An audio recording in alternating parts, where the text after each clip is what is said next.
সুপ্রভাত, ম্যাথ বতে তোমাদের স্বাগত। আজকের ক্লাসে আমরা মাধ্যমিক গণিতের একচল বিশিষ্ট দ্বিঘাত সমীকরণ থেকে স্পেশাল টাইপের 3টে অঙ্ক আমরা আজকে করব, যেখানে শেষের দাগের অঙ্কটা কিন্তু রেয়ার টাইপের একটা অঙ্ক। দেখে রাখবে, শিখে রাখবে, যদি মাধ্যমিকে এই টাইপের কোনো অঙ্ক আসে তাহলে কিন্তু সহজেই করে নিতে হলে অবশ্যই আজকের ক্লাসটা শেষ পর্যন্ত তোমাদের অ্যাটেন্ড করতে হবে। চলো তাহলে শুরু করি। প্রথম প্রশ্নটা বলেছে X square plus P x plus Q equals to 0 সমীকরণের একটি বীজ আরেকটির বর্গ হলে দেখাও যে P Q plus Q square equals to 3 P Q. তাহলে অঙ্কটার যে তথ্যগুলো দেওয়া আছে সেই তথ্যগুলো আগে আমরা লিখে নিচ্ছি। তথ্যটা কি দেওয়া আছে? তথ্যটা দেওয়া আছে x square plus P x plus Q equals to 0 একটা দ্বিঘাত সমীকরণ বলে দিয়েছে। এই দ্বিঘাত সমীকরণের শর্ত কি বলে দিয়েছে? যে একটা বীজ আরেকটার বর্গ। তাহলে এখান থেকে আমরা ধরে নিচ্ছি সমীকরণটির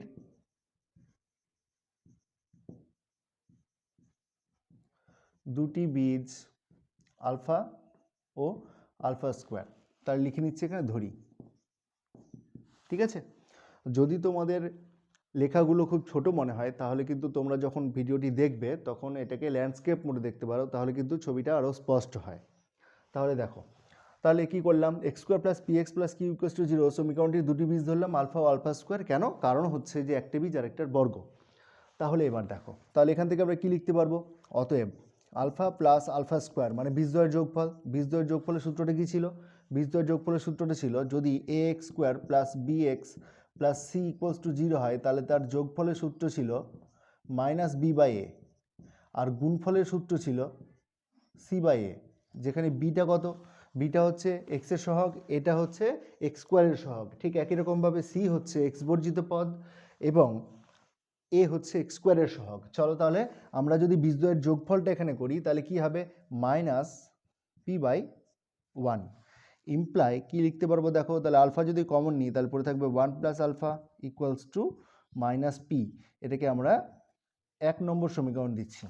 ঠিক একই রকমভাবে আবার আমরা যদি গুণফল চেক করি, গুণফল যদি আমরা দেখি তাহলে কি দেখবো? দেখো, তাহলে আলফা ইন্টু আলফা স্কোয়ার গুণফল হলো। তাহলে গুণফলটা কি? C by A. সি মানে কত? এক্স বর্জিত পদ অর্থাৎ কিউ। এইটাকে যদি সিম্পলিফাই করি তাহলে কি হবে? Alpha cube equals to Q, 2 নম্বর সমীকরণ। তাহলে আমরা পেলাম কি? Alpha plus 1 by alpha equals to minus P, alpha cube equals to Q.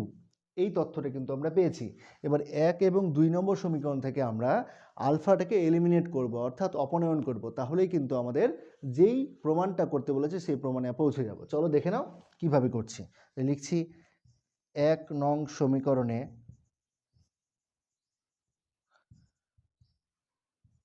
উভয় পক্ষকে ঘন করে পাই। ঠিক আছে, ঘন করছি। তাহলে কি হবে? আলফা ইন্টু 1 প্লাস আলফা তার cube equals to minus P তার হোল কিউব। এটাকে করলে কি হবে? দেখো, alpha cube into 1 plus alpha তার whole cube equals to minus P cube. কেন? কারণ হচ্ছে পি এর কিউব মানে পি কিউব অবশ্যই, কিন্তু মাইনাস আছে সামনে, মাইনাসের পাওয়ার বিজোড় হলেই মাইনাস হবে। তাহলে এটা কত হলো? মাইনাস। এবার অঙ্কটাকে আমি একটু ডান দিকে করে নিচ্ছি, দেখে নাও। ঠিক আছে, এইবার আমি সরাসরি আগে আলফা কিউবের মান বসাচ্ছি না, একটু পরে বসাচ্ছি, দেখে নাও। আলফা কিউবটাকে রেখে দিলাম। এইবার দেখো, 1 প্লাস আলফা তার হোল কিউবের ফর্মুলা কি? এ কিউব মানে 1 এর কিউব প্লাস বি কিউব মানে আলফা তার হোল কিউব। ঠিক আছে, তাহলে A cube plus B cube plus 3 A B into A plus B না?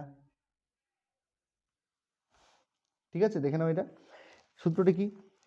এ cube plus B cube plus 3ab into A plus B, এই তো সূত্র ছিল। এইবার দেখে নাও এখান থেকে আমরা কি করছি, এটাকে লিখবো তাহলে মাইনাস পি কিউব। এটা লিখতে পারবো কারণ যে আমরা এই শর্তটা জানি। এইবার এখান থেকে কি করছি দেখো, তাহলে আলফা কিউব তো আলফা কিউবই থাকলো, এটাকে সেকেন্ড ব্র্যাকেট দিলাম 1 plus alpha cube plus 3 alpha into 1 plus alpha equals to minus P cube. বোঝা গেছে? দেখে নাও এবার শুধুমাত্র এখানে মানগুলো বসাচ্ছি। তাহলে আলফা কিউবের মান আমরা আগেই পেয়েছি, আলফা কিউবের মান পেয়েছি আমরা কিউ, তাহলে এটার মান লিখলাম কিউ। ঠিক আছে, 1 প্লাস, সরি এটা সেকেন্ড ব্র্যাকেটে দিই, নাহলে তোমরা আবার কোয়েশ্চেন করতে পারো। চলো 1, এবার আলফা কিউবের মান কিউ বসিয়ে দিলাম প্লাস 3। এইবার দেখো আলফা ইন্টু 1 প্লাস আলফার মান মাইনাস পি না, তাহলে এটার মান হচ্ছে minus P equals to minus P cube. বুঝে গেছে? এটিকে সিম্পলিফাই করছি, দেখে নাও। তাহলে সমস্তগুলোকে বাদিকে নিয়ে আসছি, তাহলে পি কিউবটা প্লাস ছিল, তাহলে এদিকে হলো সরি পি কিউবটা মাইনাস ছিল, এবারে হলো প্লাস। এবার এগুলোকে গুণ করছি, plus Q square minus 3p q equals to 0 imply p cube plus Q square equals to 3p q. এটাই তো প্রমাণ করতে বলেছিল, তাহলে প্রুভ। বুঝে গেল অঙ্কটা? যদি কোথাও অসুবিধা হয় কমেন্ট করে জানাও। অঙ্কটা কেমন লাগলো, অঙ্কটা করার প্রসেসটা কেমন লাগলো সেটা জানাতেও কিন্তু অবশ্যই তোমরা কমেন্ট করে জানাবে। যদি চ্যানেলে নতুন হয়ে থাকো তাহলে সাবস্ক্রাইব করে সাথে থেকো। এই টাইপের কন্টেন্ট আরও নতুন নতুন পেতে অবশ্যই কিন্তু তোমরা বেল আইকনটা অন করে রেখো এবং অল নোটিফিকেশন অন করে রেখো। ঠিক আছে? চলো এবার আমরা এই পদ্ধতিতে অঙ্কটা করলাম, এই অঙ্কটাই আবার আমরা অন্য একটা পদ্ধতিতে করছি, চলো দেখে নিই। সাজিয়ে নিচ্ছি কিভাবে, দেখো। তাহলে alpha square plus alpha plus p equals to 0, এটাকে দিলাম 1 নম্বর সমীকরণ। ঠিক আছে? চলো তাহলে কি পেলাম, আলফা দিয়ে একটা সমীকরণ পেলাম। এইবার দেখো, যেহেতু alpha x square plus P x plus Q equals to 0 এর একটি বীজ, অতএব alpha square plus p alpha plus Q equals to 0 লেখা যেতে পারে। কেন? কারণ হচ্ছে যেহেতু আলফা এই সমীকরণের একটা বীজ, তার জন্য আলফা দ্বারা সমীকরণটা কি হবে, সিদ্ধ হবে। তার জন্য এক্সের জায়গায় যদি আমরা আলফা বসাই তাহলে কিন্তু এটা ইকুয়ালস টু 0 হয়ে যাবে, কারণ এটা ইকুয়ালস টু 0 আছে। বুঝে গেছে? এইবার আমরা 1 এবং 2 নম্বর সমীকরণের বজ্রগুণন পদ্ধতিতে সমাধান করব। বজ্রগুণন পদ্ধতিতে সমাধান করার জন্য তোমাদের কিন্তু এটা জেনে থাকতে হবে আগে থেকে। আমি তোমাদের আরেকবার বলে দিচ্ছি বজ্রগুণন পদ্ধতিতে কিভাবে সমাধান করে। তো সমাধান করার জন্য তোমাদের যেটা জানতে হবে সেটা হচ্ছে, আমরা এখানে দেখছি চলরাশি হিসাবে আলফা স্কোয়ার আছে আর আলফা আছে, তাহলে কি লিখব, alpha square by equals to alpha by equals to 1 by. কী করব দেখো, কিভাবে সলভ করতে হবে তার প্রসেসটা আমি তোমাদের বলে দিচ্ছি। প্রথম সমীকরণটা কী আছে, প্রথম সমীকরণটা হচ্ছে আলফা স্কোয়ার প্লাস পি। তাহলে আলফা স্কোয়ার প্রথমে লিখলাম, তারপরে আলফা লিখলাম, তারপরে 1 লিখলাম। এবার দেখো আলফা স্কোয়ারের সহগ কত 1, তাহলে 1 লিখলাম। আলফার সহগ কত 1, তো 1 লিখলাম। এখানে ধ্রুবক পদ কত পি, তো পি লিখলাম। ঠিক আছে? দ্বিতীয় সমীকরণে দেখো আলফা স্কোয়ারের সহগ হচ্ছে 1, তো 1 লিখলাম। এখানে দেখো আলফার সহগ কত পি, তো পি লিখলাম। এখানে ধ্রুবক পদ কত কিউ, তো কিউ লিখলাম। ঠিক আছে? এইবার দেখো আলফা স্কোয়ারের বাই বের করছি, তাহলে এইটা বাদ, ডান দিকে যাব, উপর থেকে নিচে নামবো কোনাকুনি, আবার নিচ থেকে উপরে উঠবো। তাহলে দেখো, তাহলে এইটা আলফা স্কোয়ারের নিচে যখন লিখছি তখন এইটা বাদ, তাহলে এইখান থেকে এইদিকে কোনাকুনি নামবো, তাহলে কত হবে 1 ইন্টু কিউ মানে কিউ। উপর থেকে নিচে নামলাম প্লাস হলো, তাহলে নিচ থেকে উপরে উঠবো কী হবে মাইনাস, তাহলে মাইনাস। এবার এটা ইন্টু এটা, নিচ থেকে উপরে উঠবো কোনাকুনি, তাহলে কত হবে পি ইন্টু পি মানে পি স্কোয়ার হলো। এবার আলফার মানটা যখন বের করব তখন আলফাটা বাদ, আলফাটা আর ধরবো না। এবার কি করব, ডান দিকে যাব, ডান দিক থেকে এবার কোনাকুনি উপর থেকে নিচে নামবো। এবার দেখো এখান থেকে ডান দিকে গেলাম আর কিছু নেই, তাহলে আবার পেছনে ফিরে আসতে হবে। তাহলে এটার সঙ্গে কোনাকুনি কি আছে 1, তাহলে পি ইন্টু 1 মানে পি। বুঝে গেল? ঠিক একই রকমভাবে এবার দেখো, এবার উপর থেকে তো নিচের দিকে নেমে গেছি, এবার নিচ থেকে উপরে উঠতে হবে, তাহলে নিচ থেকে উপরে উঠতে গেলে কী হবে, তাহলে এটা ইন্টু এটা, তাহলে মাইনাস কিউ। ঠিক আছে? এবার 1, তাহলে 1টা বাদ, ডান দিকে যাচ্ছি কিছু নেই, তাহলে আবার শুরুতে চলে আসতে হবে, তাহলে 1 ইন্টু পি মানে পি মাইনাস এটা ইন্টু এটা কত 1। বুঝে গেল? তাহলে আলফা স্কোয়ারের মান এখানে পাবো এবং আলফার মান এখান থেকে একটা পাবো, তাহলে বের করে নিচ্ছি, দেখে নাও।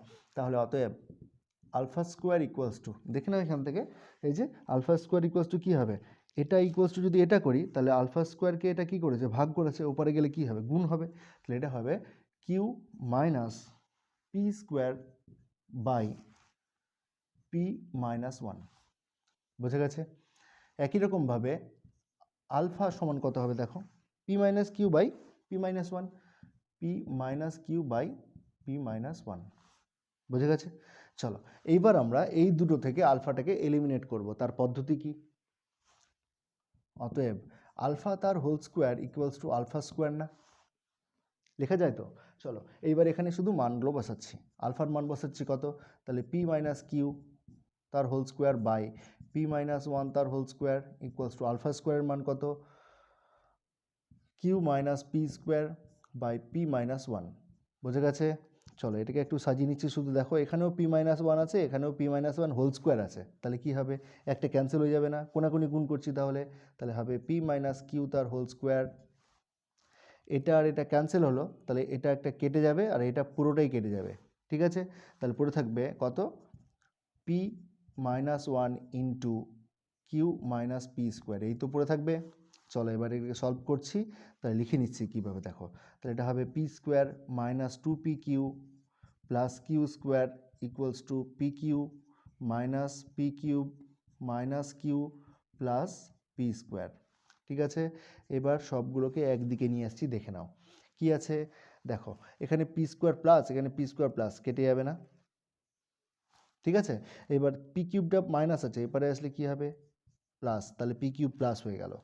এবার দেখো এই টু পি কিউটাকে আমি ডান দিকে নিয়ে যাব, তার আগে আমার কি আছে, কিউ স্কোয়ার আছে আর কিউ আছে, তাহলে কিউটাকে পাশে নিয়ে আসছি, তাহলে minus q plus Q square এপারে ছিল, তার প্লাস কিউ স্কোয়ার হয়ে গেল ইকুয়ালস টু, দেখো মাইনাস টু পি কিউ এপারে ছিল, ওপারে গেলে কি হবে প্লাস, তাহলে টু পি কিউ আর পি কিউ কত হবে, থ্রি পি কিউ, এটাই তো প্রমাণ করতে বলেছিল, তাহলে প্রুভ।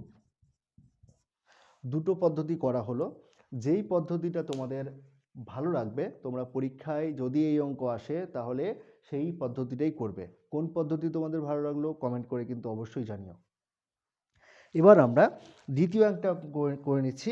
দ্বিতীয় অঙ্কটা কিন্তু দেখতে খুব কঠিন মনে হলেও অঙ্কটা একদম সোজা। আসলে অঙ্কের একটা বিষয় আছে কি, যে অঙ্ক যদি দেখতে কঠিন হয় তার মনে করবে যে সেই অঙ্কটা কিন্তু অতটা কঠিন নয়, সহজ। তার মধ্যে কিছু একটা ট্রিক অবশ্যই লাগানো আছে, যেই ট্রিকটা যদি তুমি ধরে নিতে পারো তাহলে অঙ্কটা একদম ছোট্ট করে হয়ে যাবে। চলো তাহলে আমরা দ্বিতীয় অঙ্কটা দেখে নিই।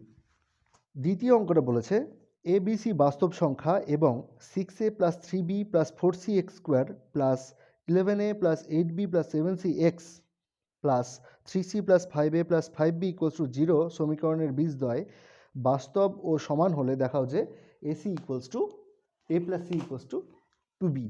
এটা তোমাদের প্রমাণ করতে বলেছে। তাহলে প্রথমে আগে আমরা সমীকরণটা লিখে নিই, কারণ যে সমীকরণটা অনেক বড় একটা সমীকরণ দেওয়া আছে, সমীকরণটা আমরা লিখে নিচ্ছি। তাহলে সমীকরণটা বলে দেওয়া আছে 6a plus 3b plus 4c x square plus 11a plus 8b plus 7c x plus 3c plus 5a plus 5b equals to 0।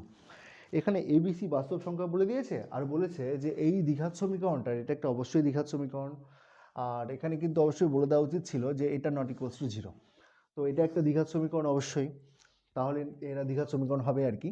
তো এই দ্বিঘাত সমীকরণটার শর্ত কি বলে দিয়েছে, এই দ্বিঘাত সমীকরণের বীজদ্বয় বাস্তব এবং সমান। তাহলে আমরা যদি দ্বিঘাত সমীকরণের স্ট্যান্ডার্ড আকার A x square plus B x plus C equals to 0, এই যে দ্বিঘাত সমীকরণটা আছে, এই দ্বিঘাত সমীকরণের বীজদ্বয় যদি বাস্তব এবং সমান হয় তাহলে কি হতো, কি শর্ত ছিল, শর্ত ছিল b square minus 4ac equals to 0, এটা ছিল শর্ত, ঠিক আছে? যেখানে বি স্কোয়ার মাইনাস 4ac-টাকে কী বলা হয়, নিরূপক বলা হয়। তাহলে দেখো এই দ্বিঘাত সমীকরণের দুটো বীজ কি বলেছে, বাস্তব এবং সমান, তাহলে কি হবে, নিরূপকটা 0 হবে। চলো তাহলে লিখছি অতএব শর্তানুসারে কি হবে, তাহলে বি স্কোয়ার অর্থাৎ এক্সের সহগ যেটা আছে সেটার স্কোয়ার, এই যে বি স্কোয়ার, তাহলে বি স্কোয়ার কী হবে, তাহলে 11a plus 8b plus 7c whole square minus 4ac, 4a কত, এক্স স্কোয়ারের সহগ, 6a plus 3b plus 4c, 4ac মানে কত, এক্স বর্জিত পদ, 3c plus 5a plus 5b equals to 0, ঠিক আছে? তাহলে এই শর্তটা কিন্তু খাটবে কি নিরূপক সমান 0। বুঝে গেছে ব্যাপারটা? চলো তাহলে এবার এই যে তথ্যটা দেওয়া আছে, এই এত বড় তথ্য, এই তথ্যগুলোকে যদি গুণ করতে হয়, এটার যদি হোল স্কোয়ার করতে হয়, তাহলে কিন্তু অনেক বড় বড় কিছু টার্ম চলে আসবে। সেটাকে সিম্পলিফিকেশন করতে কিন্তু যথেষ্ট বেগ পেতে হবে।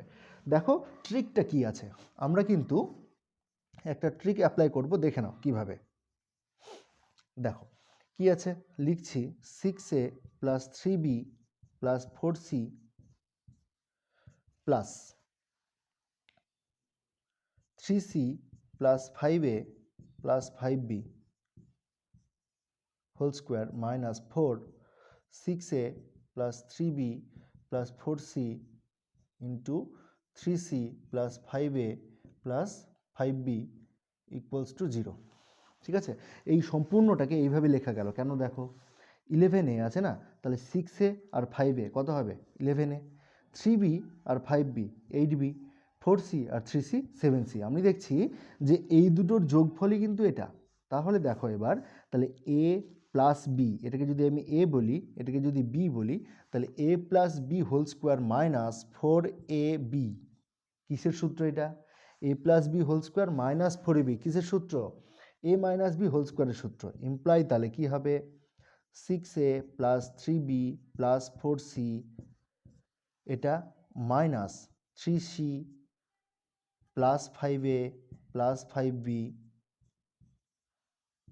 তার হোল স্কোয়ারের সূত্র। তাহলে এটা ইকুয়ালস টু কত 0। তাহলে ইমপ্লাই দেখো এবার তাহলে ভেতরের কাজটুকু করে নিচ্ছি, দেখে নাও। তাহলে ব্র্যাকেটটাকে তুলছি, তাহলে এই সম্পূর্ণটা করলে কি হবে দেখো 6a plus 3b plus 4c minus প্লাসে মাইনাস 3c মাইনাস প্লাসে মাইনাস 5a মাইনাস প্লাসে মাইনাস 5b।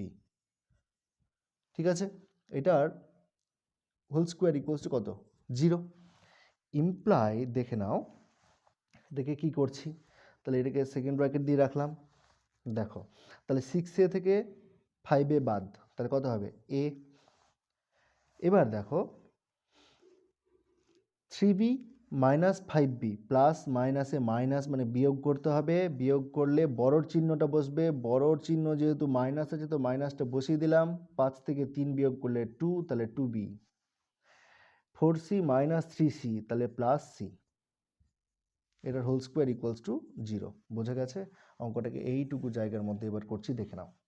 তাহলে কি লেখা যাবে এখান থেকে, a plus c minus 2b equals to 0। তাহলে এটার হোল স্কোয়ার ইকুয়ালস টু 0 মানে কি, এটা ইকুয়ালস টু 0।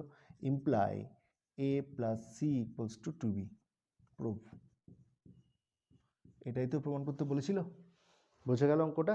দেখে নাও, খুব সুন্দর কিন্তু একটা অঙ্ক, দেখে কিন্তু কঠিন লাগতে পারে, অঙ্কটা কিন্তু সোজা। বোঝা গেছে? তাহলে এবার আমরা তারপরের অঙ্কটা দেখে নিচ্ছি। পরের অঙ্কটা খুব ইম্পর্টেন্ট একটা অঙ্ক, অঙ্কটা কিন্তু খুব রেয়ার একটা অঙ্ক। দেখে রাখো, যদি মাধ্যমিক পরীক্ষায় আসে, যদি তোমরা এটা অভ্যাস না করে যাও, পরীক্ষার হলে নামানো কিন্তু সত্যিই খুব কঠিন। অঙ্কের অভ্যাস তোমাদের এমন হবে যেন তোমরা অঙ্কটা দেখেই বুঝতে পেরে যাও যে অঙ্কটা কিভাবে করতে হবে। তাহলে চলো দেখে নিই অঙ্কটা কিভাবে সলভ করতে হবে। সমীকরণটা দেওয়া আছে x square minus m x minus m minus k equals to 0। এই দ্বিঘাত সমীকরণের দুটো বীজ বলে দিয়েছে আলফা ও বিটা। তাহলে প্রমাণ করতে বলেছে যে alpha square plus 2 alpha plus 1 by alpha square plus 2 alpha plus K plus beta square plus 2 beta plus 1 by beta square plus 2 beta plus K equals to 1। ঠিক আছে, চলো এইখান থেকে আমরা আলফা ও বিটার মধ্যে যেই সম্পর্কগুলো পাচ্ছি সেই সম্পর্কগুলো প্রথমে আগে লিখে নিই। যে আলফা ও বিটা যদি দুটো বীজ হয় তাহলে বীজের যোগফলের সূত্রটা কি, alpha beta equals alpha plus beta equals to কি মাইনাস বি বাই এ, তাহলে এটা কত হবে এম। বোঝা গেছে? এবং আলফা বিটা মানে কত, বীজদ্বয়ের গুণফল কত সি বাই এ, অর্থাৎ এটা হবে minus m minus k by 1, মানে এটাই। এইখান থেকে আমরা কে এর মানটা বের করছি, তাহলে কে ইকুয়ালস টু কত দেখো, মাইনাস কেটা এপারে এলো প্লাস কে হয়ে গেল, তাহলে এটা হয়ে গেল minus m minus alpha beta. ঠিক আছে, imply k equals to m এর মান বসাচ্ছি এবার, তাহলে কত হলো দেখো minus alpha plus beta minus alpha beta. তাহলে কে এর মানটা in terms of alpha beta দিয়ে আমরা পেয়ে গেলাম। এবার এই যে দুটো হর দেওয়া আছে, এই দুটো হরের মান আমরা বের করব। চলো দেখে নিই তাহলে। প্রথম হরটা কি বলেছে, অতএব alpha square plus 2 alpha plus K equals to কী লেখা যাবে দেখো, alpha square plus 2 alpha, K এর মানটা কত দেখো, তাহলে minus alpha plus beta, minus alpha beta. এটাকে যদি সিম্পলিফাই করি তাহলে কি হবে দেখো, তাহলে alpha square plus 2 alpha minus beta minus alpha beta, না এটাকে করলে লেখা যাবে alpha square plus alpha minus beta minus alpha beta, না। এইবার দেখো এই প্লাই প্রথমটা থেকে আলফা কমন নিচ্ছি, পড়ে থাকছে আলফা প্লাস 1, এখান থেকে মাইনাস বিটা কমন নিচ্ছি, পড়ে থাকছে আলফা প্লাস 1 বা 1 প্লাস আলফা যাই বলো। চলো এটাকে তাই লেখা যাবে কি, alpha plus 1 into alpha minus beta. বোঝা গেছে? ঠিক একই রকমভাবে যদি আমরা এই রাশিটার মান বের করি, অর্থাৎ এই হরের মান বের করি, তাহলে কি পাবো দেখো, beta square plus 2 beta plus K equals to beta square plus 2 beta minus কত, alpha plus beta minus alpha beta. এটাকে সিম্পলিফাই করলে পাবো beta square plus 2 beta minus alpha minus beta minus alpha beta equals to beta square minus alpha plus beta minus alpha beta. আমরা যদি এটা থেকে আর এটা থেকে কমন নিই বিটা, তাহলে পড়ে থাকবে কি দেখো, বিটা প্লাস 1। এবার এটা থেকে যদি মাইনাস আলফা কমন নিই তাহলে পড়ে থাকবে বিটা প্লাস 1। তাহলে এটাকে যদি কমন নিই এবার, তাহলে হবে beta plus 1 into beta minus alpha. আমরা একটু শুধু সাজিয়ে লিখছি যে beta plus 1 into alpha minus beta, তার আগে একটা মাইনাস নিচ্ছি কেন, কারণ যেখানে আমরা আলফা মাইনাস বিটা দিয়ে মানটা পেয়েছি তাই। বুঝে গেল? এবার আমরা এই রাশি তথ্যের মানটা বের করব। তাহলে অতএব এলএইচএস কি আছে, alpha square plus 2 alpha plus 1 by alpha square plus 2 alpha plus K plus beta square plus 2 beta plus 1 by beta square plus 2 beta plus K. এটার মানগুলো বসাচ্ছি, আমরা হরের মানগুলো আগেই বের করে রেখেছি, লিখছি। তাহলে এটার মান কি লেখা যাবে দেখো, A square plus 2ab plus B square, না তাহলে এটা লেখা যাবে আলফা প্লাস 1 তার হোল স্কোয়ার বাই নিচের দিকে কী হবে দেখো, alpha plus 1 into alpha minus beta plus, এবার উপরে কি হবে দেখো, বিটা প্লাস 1 তার হোল স্কোয়ার হয়ে যাবে, না নিচের দিকে কি হবে দেখো, মাইনাস এটা হয়ে যাবে beta plus 1 into alpha minus beta. বুঝে গেছে? এবার আমরা এইখান থেকে এইটার সিম্পলিফিকেশন করছি, দেখে নাও। এটা ইকুয়ালস টু দাগ দিলাম একটা, দেখে নাও। তাহলে দেখো একটা আলফা প্লাস 1 ক্যান্সেল হয়ে যাবে, না আর এখানে 2টা কি হয়ে যাবে 1, এখানে বিটা প্লাস 1 একটা ক্যান্সেল হয়ে যাবে, এখানে 2টা কি হয়ে যাবে 1। তাহলে আলটিমেটলি পড়ে থাকবে কি, alpha plus 1 by alpha minus beta, আর মাইনাস প্লাসে minus beta plus 1 by alpha minus beta. আমরা যদি লসাগু করি আলফা মাইনাস বিটা, তাহলে কি হবে দেখো, alpha plus 1 minus beta minus 1 plus 1 কাটলো, তাহলে পড়ে থাকলো alpha minus beta by alpha plus beta equals to কত 1। এটাই তো প্রমাণ করতে বলেছিল, তাহলে প্রুভ। তাহলে আজকের ক্লাসটা এখানেই শেষ করছি, দেখা হচ্ছে অন্য কোনো একটা ক্লাসে। ক্লাসটা কেমন লাগলো কমেন্ট করে জানাও। চ্যানেলে যদি নতুন হয়ে থাকো তাহলে সাবস্ক্রাইব করে সাথে থেকো, সাথে বেল আইকন প্রেস করে রেখো, অল নোটিফিকেশান অন করে রেখো, যেন এই টাইপের কন্টেন্ট যখনই আপলোড হবে সব থেকে আগে নোটিফিকেশান পেয়ে যাওয়ার জন্য।